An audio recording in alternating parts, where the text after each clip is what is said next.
നമ്മൾ ഈ ഇടയ്ക്ക് ഞാൻ ഈ പരിപാടിയെ പറ്റി പറഞ്ഞപ്പോഴൊക്കെ പറഞ്ഞു, ലളിത ചേച്ചിയുമായിട്ട് ഇങ്ങനെ ഒരു കുടുംബ ബന്ധം കൂടെ പിന്നെ സിദ്ധുവായിട്ട് ബന്ധമുണ്ടായി, വീട്ടുകാർ ശ്രീകുട്ടിയായിട്ട് ബന്ധമുണ്ടായി എന്നുള്ളതെല്ലാം പറഞ്ഞു.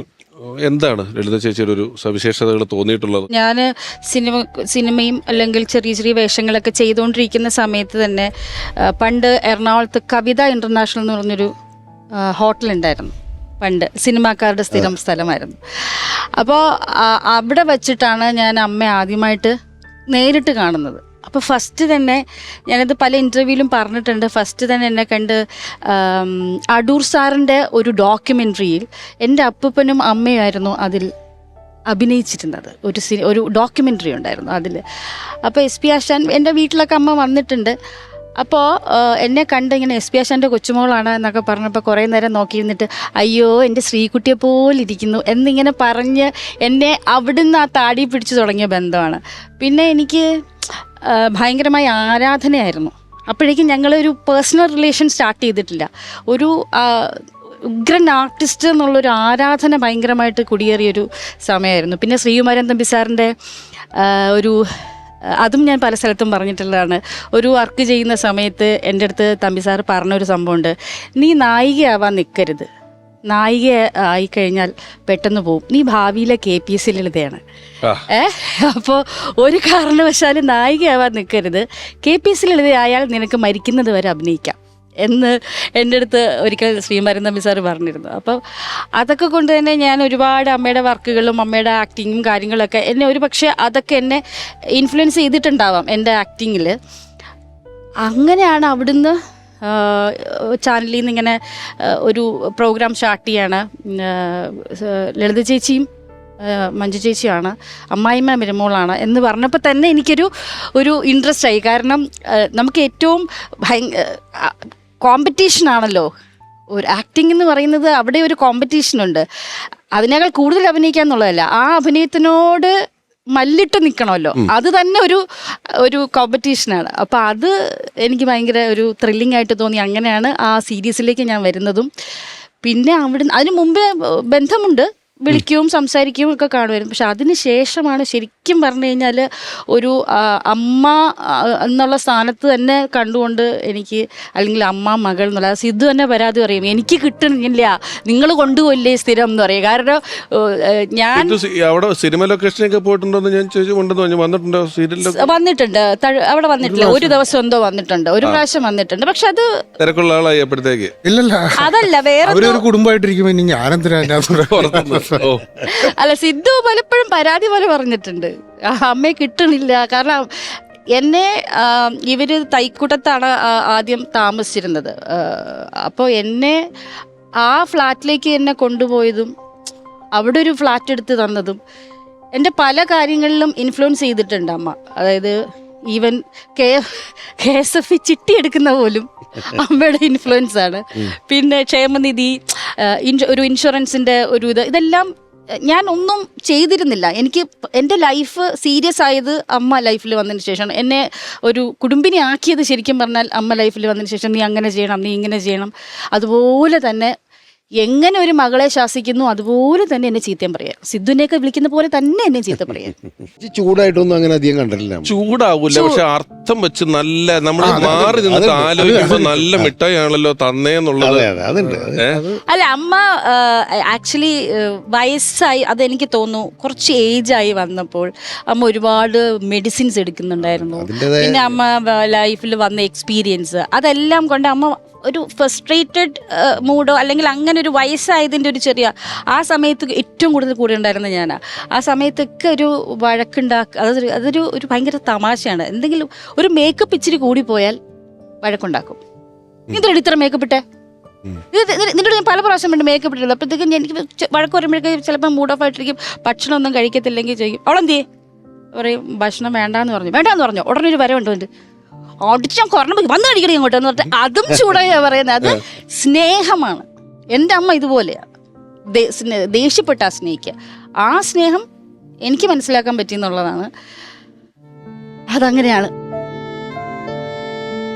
ഇപ്പം പറഞ്ഞല്ലോ ചില ഇൻഷുറൻസ് എടുപ്പിക്കലുകൾ, ചിട്ടി ചേർക്കൽ എന്നൊക്കെ പറഞ്ഞു. അപ്പം ആത്മകഥ എഴുതിയ ബുക്കിൽ ഈ ഭരതൻ സാറ് സിനിമ നിർമ്മിക്കാൻ പോയിട്ട് സാമാന്യം കുറച്ച് നല്ല പൈസ കളഞ്ഞെടുത്തുവെന്നും അതിനുശേഷം ഒരുപാട് അഭിനയിക്കാൻ പോയിട്ടുണ്ടെന്ന് ഒക്കെ പറഞ്ഞിട്ടുണ്ട്.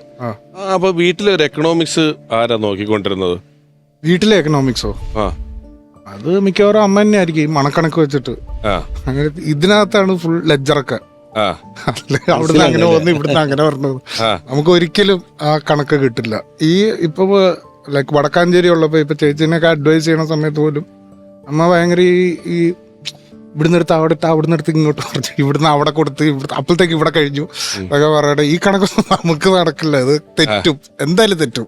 ചേച്ചി ഇപ്പൊ ഇവരെ ഇതിൽ അഭിനയിച്ചോണ്ടിരിക്കുന്ന കാലഘട്ടത്തിൽ ചേച്ചി സംഗീത അക്കാദമിയുടെ ചെയർപേഴ്സൺ ആകുന്നത്. അത് വല്ലാത്തൊരു ഔദ്യോഗികമായ ഒരു ജോലിയും ചേച്ചിക്ക് അത്ര പരിചിതമില്ലാത്തൊരു മേഖലയിൽ. അപ്പോൾ ഭയങ്കര ടെൻഷനാണ്. ഒന്നാമത് നാട്ടുകാർ എന്തെങ്കിലുമൊക്കെ പറയും, എന്തെങ്കിലുമൊക്കെ പ്രശ്നങ്ങൾ ഉണ്ടാവും. അപ്പം എന്നെ വിളിക്കും, അമ്മനെ എങ്ങനെ പ്രശ്നമുണ്ട്, ഇത് എന്താണെന്നൊക്കെ ചോദിച്ചു എങ്ങനെ ഡീൽ ചെയ്യും. കമൽ സാർ വേറൊരു സ്ഥലത്ത് ഞാൻ ചലച്ചിത്ര അക്കാദമി ചെയർമാനായിട്ട് അവിടെ അനുഭവിച്ചുകൊണ്ടിരിക്കുകയാണ് പ്രൊഫഷണലായിട്ട്. ഇത് ഒരു വല്ലാത്തൊരു ഇതായിരുന്നു. അപ്പൊ ഇങ്ങനെ പറയും, ഇടക്കിടക്ക് പറയും സാമ്പത്തിക പ്രശ്നങ്ങൾ. ഇങ്ങനെ സാമ്പത്തിക പ്രശ്നങ്ങൾ എന്ന് വെച്ചാൽ അങ്ങനെയുള്ളതല്ല, അവിടെ നിന്ന് കിട്ടുന്നുണ്ട്, ഇവിടെ ചെലവാക്കുന്നു, അവിടെ നിന്ന് ചെലവാക്കുന്നു, ഇങ്ങനെ പോയിക്കൊണ്ടിരിക്കുകയാണ്. കൃത്യമായ ഒരു മാനേജ്മെന്റ് ഉണ്ടായിരുന്നില്ല. അതിൻ്റെ ഇടയിൽ ഈ ഒഫീഷ്യൽ പരിപാടികൾ കൂടി ആകുമ്പോഴേ ചേച്ചിക്ക് അതിനെക്കുറിച്ചുള്ള ഇത് അറിയില്ല. അതിന്റെ ഒരു പൊളിറ്റിക്കൽ പ്രഷറൊക്കെ വരുമല്ലോ ഇതിന്റെ. എനിക്ക് തോന്നുന്നു അവസാന കാലത്തൊക്കെ ഭയങ്കര പ്രഷറുകളായിരുന്നു. ഒരുപാട് ലാസ്റ്റ് ഒക്കെ ആയപ്പോഴത്തേക്കും എപ്പോഴും ഇങ്ങനെ ടെൻഷനും ആലോചനയും. ലളിത ചേച്ചിയുടെ ഒരു പവറുള്ള ആൾ. ഇപ്പം ആദ്യത്തെ കൺമണിയിലെ അമ്മ എന്ന് പറയുന്നത് ഒരാളെ ഭയങ്കര ആഢ്യത്വവും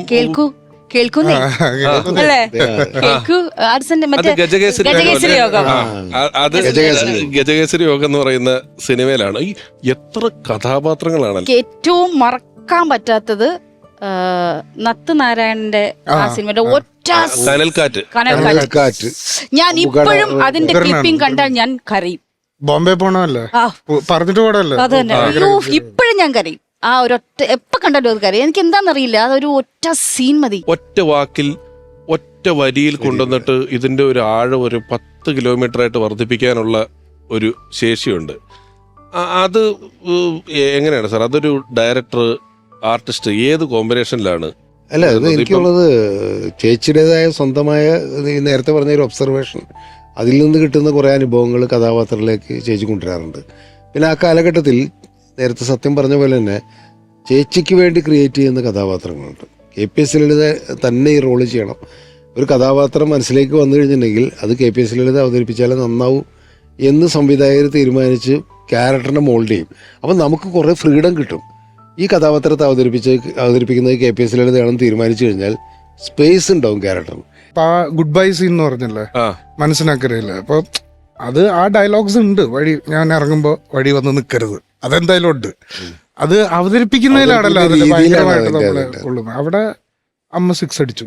സാറിന് ശുഭയാത്ര എന്ന് പറയുന്ന സിനിമ എടുക്കുമ്പം ബോംബെയിലുള്ള ഒരു മലയാളി, ബോംബെയിൽ എത്രയോ നാളായിട്ടാണ്, അല്ലാതെ ഇവിടുന്ന് ഇപ്പൊ ഷൂട്ടിങ്ങിന് പോയ മലയാളിയൊന്നും അല്ല, ബോംബെയിലുള്ള മലയാളിയാണ് ആയിരിക്കുന്നത് അല്ലെ? ശുഭയാത്രക്ക് വളരെ ലിമിറ്റഡ് ആൾക്കാരെ അതേ ഉള്ളൂ അവിടെ കൊണ്ടുപോയിട്ട് ചെയ്തിട്ടുള്ള. എനിക്ക് ആ സിനിമയെ കുറിച്ചുള്ള ഒരു ഓർമ്മ, അത് കഴിഞ്ഞ് അമ്മ ബോംബെ നിന്ന് വരുമ്പോ ഒരു BMX സൈക്കിള് വന്നായിരുന്നു, ഒരു മഞ്ഞ കളർ സാധനം.